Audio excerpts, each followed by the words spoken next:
नमस्कार साथियों, स्वागत है आप सभी का। मित्रों, हम सभी जो है यूपी पीजीटी प्रवक्ता चयन परीक्षा 2012 जो प्रश्न पत्र 2012 में बना था उसे हम सभी सॉल्व करने चल रहे हैं। और इसमें लगभग हम लोगों ने 2 पार्ट देख लिए हैं, यानी कि एक में 50 प्रश्न और भाग 2 में 50 से लेकर के 90 तक हम लोगों ने देखा है। बाकी 125 में शेष जितने प्रश्न बनते हैं उन प्रश्नों को इस क्लास में जो है देखेंगे हम सभी। और यह यूपी टीजीटी पीजीटी एल्टीग्रेट बिहार शिक्षक भर्ती टीआरई 4.0 को ध्यान में रख करके ये जो है क्लास चलाई गई है।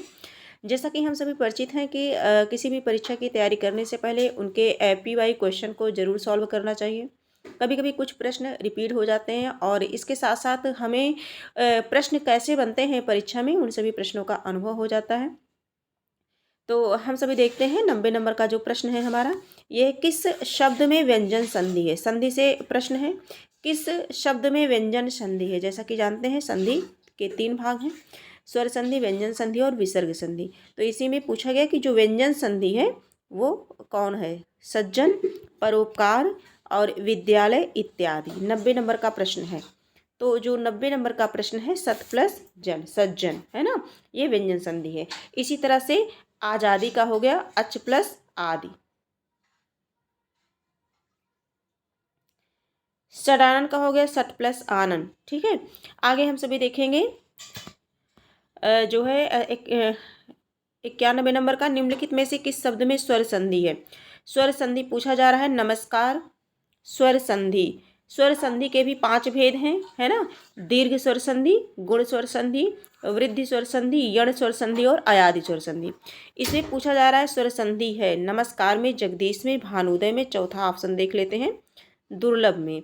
किसमें है, तो इसमें देखना है किसमें है। चौथा है दुर्लभ, तो भानुदय में स्वर संधि है। किसमें है, भानुदय में, भानु प्लस उदय। और इसी तरह से रत्नाकर, रत्न प्लस आकर। आगे हम सभी देखेंगे। अगला प्रश्न है 92 नंबर का प्रश्न है, निम्नलिखित युग्मों में से एक समास की दृष्टि से अशुद्ध है। भर पेट अव्यय भाव है, रसोई घर, तत्पुरुष, दाल रोटी द्वंद्व, चाल चलन। चाल और चलन होगा, क्या होगा, चाल और चलन। इसमें कौन सा समास है, तो इसमें जो है द्वंद्व समास है, ना कि अव्यय भाव, है ना। तो 92 नंबर का जो है इसका करेक्ट आंसर क्या हो जाएगा, चौथा।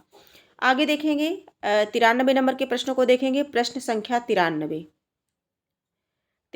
अब पतझड़ में कौन सा समास है। पतझड़ में कौन सा समास है। पतझड़ कर्मधारय, बहुव्रीहि, अव्यय भाव और द्विगु। 93 नंबर का प्रश्न है, इसका कर्मधारय हो जाएगा, क्या हो जाएगा, कर्मधारय। पतझड़, पत्ते का झड़ना, मध्यम पदलोपी कर्मधारय समास है। आगे हम सभी देखेंगे। अगला प्रश्न है, रातों रात में समास है। रातों रात 94 नंबर का प्रश्न है, रातों रात में समास है। तो इसमें जो है रातों रात में द्वंद्व समास हो जाएगा, है ना। जिस समास में दोनों पद प्रधान हो, दोनों संज्ञाएं अथवा विशेषण हो, वहाँ द्वंद्व समास होता है। जैसे रातों रात, रात और रात हो जाएगा, क्या हो जाएगा, रात और रात। रात दिन, रात और दिन। ठीक, आगे हम सभी देखेंगे 95 नंबर के प्रश्नों को देखेंगे। कूप मांडुक में किस समास की योजना है ना। समास से कई प्रश्न हो गए, ये भी प्रश्न समास से ही है। तो किसका है, तो तत्पुरुष है। कूप मांडुक अर्थात कूप यानी कि कुएं का, मांडुक माने मेढक, तो ये तत्पुरुष समास से होगा। आगे देखेंगे, मुंह तोड़ शब्द में समास है। 96, मुंह तोड़ शब्द में समास है, तो इसमें तत्पुरुष समास है। मुंह को तोड़ने वाला कर्म तत्पुरुष है। कौन सा तत्पुरुष है, तो कर्म तत्पुरुष है। आगे बढ़ेंगे 97 नंबर का प्रश्न है, इनमें से भाववाचक संज्ञा है।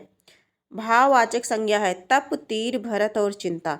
97 नंबर का प्रश्न है, इनमें से भाववाचक संज्ञा है, तो चिंता भाववाचक संज्ञा है। चिंता क्या है, भाववाचक संज्ञा है। करेक्ट आंसर 4 हो जाएगा। अगला बढ़ते हैं, आगे बढ़ते हैं। देखिए, चिंता, दया, सच्चाई, क्रोध, दरिद्रता, चढ़ाई, ये सभी क्या है, भाववाचक संज्ञाएं हैं। निम्नलिखित में से कौन समुदायवाचक विशेषण है। चौगुना, चौथा, चारों और चार। 98 98 नंबर का प्रश्न है, तो इसमें समुदायवाचक है चारों। क्या है, चारों। ठीक, करेक्ट आंसर हमारा 3 हो जाएगा। 99 नंबर के प्रश्नों पर चलते हैं। प्रश्न संख्या 99, निम्नलिखित शब्दों में से विशेषण है। निम्नलिखित शब्दों में से विशेषण है, इसमें चारों में से बताना है कि कौन सा विशेषण है। प्रपंच, सरपंच, पहुँच और पांचवा। 99 पांचवा है, क्या है? पांचवा। पांचवा इसमें विशेषण है, करेक्ट आंसर 4 हो जाएगा। अगला देखेंगे, हिंदी के अन्य पुरुष के निश्चयवाचक सर्वनाम का अभिकारी रूप है। हिंदी के अन्य पुरुष सर्वनाम का अभिकारी रूप बताना है। 100 नंबर का प्रश्न है, इसका करेक्ट आंसर हो जाएगा उन्हें। चौथा आंसर, चौथा नंबर। आगे देखेंगे, निम्नलिखित शब्दों में से स्त्रीलिंग शब्द है। टकसाल, दाग और 3 है घर, 4 है खीरा। इसमें स्त्रीलिंग शब्द बताना है। 101 नंबर का हो जाएगा टकसाल। आगे देखेंगे, अगला प्रश्न देखेंगे, निम्नलिखित में से एक लिंग की दृष्टि से शुद्ध है। लिंग की दृष्टि से शुद्ध पूछा जा रहा है। 102, इसका करेक्ट आंसर हो जाएगा सुलोचन, सुलोचना। सुलोचन, सुलोचना। वीरांगना, वीरांगन गलत हो जाएगा, ये सारे गलत हैं, यही हमारा सही है 4। 103 नंबर का देखेंगे, निम्नलिखित शब्दों में से एक स्त्रीलिंग है। स्त्रीलिंग है, उसी को बताना है चारों में से। 103 नंबर का प्रश्न है, तो इसका हो जाएगा डोर। डोर क्या है? स्त्रीलिंग है, करेक्ट आंसर हमारा ए हो जाएगा। आगे देखेंगे हम, निम्नलिखित शब्दों में से एक पुल्लिंग है। 104 नंबर का प्रश्न है, इसमें पुल्लिंग है, तो दही क्या है? पुल्लिंग है। ये प्रश्न कई बार परीक्षा में बना है और आगे भी बनता रहेगा, इसे ध्यान देंगे। दही क्या है? पुल्लिंग है। आगे देखेंगे, निम्नलिखित शब्दों में से एक वचन है। प्राण, दर्शन, ओठ, तेल, है ना। तो 105 नंबर का जो प्रश्न है, इसका करेक्ट आंसर हो जाएगा तेल। तेल क्या है? एक वचन है, बाकी ये सभी क्या है? बहुवचन में आते हैं। 106 नंबर का प्रश्न है, अज्ञ शब्द का विलोम होगा। अज्ञ का क्या होता है? अज्ञ का विज्ञ होगा। अज्ञ का विज्ञ, करेक्ट आंसर ए हो जाएगा। आगे बढ़ते हैं, 107 नंबर का, स्वजाति शब्द का विलोम होगा। स्वजाति, तो स्वजाति शब्द का विलोम क्या होगा? विजाति होगा। स्वजाति का विजाति होगा, तो इसका करेक्ट आंसर क्या हो जाएगा? 4 होगा। अगला हम देखते हैं, 108 नंबर का प्रश्न देखते हैं। 108, सृष्टि का विलोम होगा। सृष्टि, सृष्टि का विलोम प्रलय होता है। सृष्टि का क्या होगा? प्रलय होगा, करेक्ट आंसर 3 हो जाएगा। 109 नंबर, परिश्रम शब्द का विलोम है। परिश्रम, परिश्रम। 109 नंबर का प्रश्न है, परिश्रम का हो जाएगा विश्राम। परिश्रम का क्या बनेगा? विश्राम बनेगा। अंश शब्द का अर्थ है अंश। अंश का क्या अर्थ होता है? अंश शब्द का अर्थ होता है कंधा। अंश है इसमें, अंश नहीं। अंश का मतलब भाग है ना, लेकिन अंश का अर्थ क्या होता है? कंधा।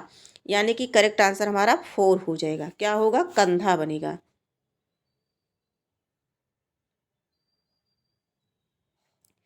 अगला देखेंगे हम, अगले प्रश्न पर चलते हैं। 111 प्रश्न, निम्नलिखित शब्दों में से अर्थ का अर्थ नहीं है। निम्नलिखित शब्दों में से अर्थ का अर्थ नहीं, यानी कि धन, मतलब, कारण और विश्वास क्या नहीं है? विश्वास नहीं है। क्या नहीं है? विश्वास नहीं है, और बाकी अर्थ के कारण है। करेक्ट आंसर 4 हो जाएगा। अगले प्रश्न पर चलते हैं। प्रश्न संख्या 12, पक्षी शब्द का पर्यायवाची है। पक्षी शब्द का पर्यायवाची, इसका 12, 112 नंबर का प्रश्न है, इसका हो जाएगा द्विज। क्या हो जाएगा? द्विज हो जाएगा। आगे देखेंगे हम सभी, केतु शब्द का पर्यायवाची शब्द है। 113 नंबर का है, केतु शब्द का पर्यायवाची, तो ध्वज हो जाएगा। क्या बनेगा? ध्वज। करेक्ट आंसर हमारा क्या हो जाएगा? 3 हो जाएगा, केतु का ध्वज हो जाएगा। अगला देखेंगे, निम्नलिखित वाक्यों में से कौन सा वाक्य शुद्ध नहीं है? शुद्ध नहीं है। शास्त्री जी की मृत्यु से हमें बड़ा दुख हुआ। मुझसे यह काम संभव नहीं। प्रायः ऐसे अवसर आते हैं जिसमें लोगों को अपना मत बदलना पड़ा। मैं जा रहा हूँ। ये प्रश्न में थोड़ा सा कन्फ्यूजन है, इसे आप लोग भी चेक कर लीजिएगा, है ना। इसमें तो आंसर ये दिया जा रहा है 4। आगे हम बढ़ते हैं, ये आप लोग भी देख लीजिएगा। आगे, निम्नलिखित में से कौन सा वाक्य शुद्ध है? कौन सा वाक्य शुद्ध है? तो प्रेम का मूल्य आंका नहीं जा सकता। नहीं जा सकता। मैंने पार्टी में 8-10 रसगुल्ला खाया। प्रेम का मूल्य आंका नहीं जाता, सी है। तीसरा है, इतने में हल्की सी हवा का एक झोंका आया। और 4 है, प्रत्येक श्रमिकों को 2-2 रुपये मिले। कौन सा वाक्य शुद्ध है? 115 नंबर का है। तो प्रेम का मूल्य जो है आका नहीं जा सकता। करेक्ट आंसर हमारा क्या हो जाएगा? 2 हो जाएगा। 116 नंबर के प्रश्न को देखते हैं। प्रश्न संख्या 116। निम्नलिखित में से अशुद्ध वर्तनी का शब्द है। अशुद्ध वर्तनी, अशुद्ध वर्तनी क्या हो जाएगा? ज्योत्सना सही लिखा गया है। अहल्या, है ना। अंतर्धान भी सही है। मिष्ठान, यही क्या है? गलत है। मिष्ठान, है ना। मिष्ठान, यही क्या है? गलत है। आगे देखेंगे। अगला प्रश्न है हमारा 117 नंबर का। नित्य दिन दुखियों को भोजन देने की व्यवस्था वाक्यांश के लिए एक शब्द है। नित्य दिन दुखियों को भोजन देने की व्यवस्था, इसके लिए क्या एक शब्द है ना। 17 नंबर का प्रश्न है। इसका करेक्ट आंसर हो जाएगा सदावर्त, है ना। 2 हो जाएगा। आगे बढ़ते हैं। हाथी की पीठ पर रखे जाने वाले आसन को क्या कहते हैं? हाथी के पीठ पर, तो इसका करेक्ट आंसर 3 हो जाएगा। हौदा बोला जाता है। 19 नंबर का प्रश्न है। प्रश्न संख्या 19। जिसने ऋण चुका दिया हो, वाक्यांश के लिए एक शब्द है। जिसने ऋण चुका दिया हो। 119, जिसने ऋण चुका दिया हो, तो इसका करेक्ट आंसर हो जाएगा उऋण, यानी कि 2 हो जाएगा। 120 नंबर का प्रश्न है। करण कारक किस वाक्य में है? करण कारक, कर्ता ने कर्म को करण, है ना। करण कारक किस वाक्य में है? तो वह कलम से लिखता है। किससे लिखता है? कलम से लिखता है। तो 2 वाला हो जाएगा। आगे हम सभी देखेंगे अगला जो प्रश्न है। हाँ, तो ये 120 प्रश्न है। हाँ, 120 प्रश्न है ये। 120 प्रश्न, यानी कि हम लोगों ने इसे पेपर को जो है सॉल्व कर लिया है।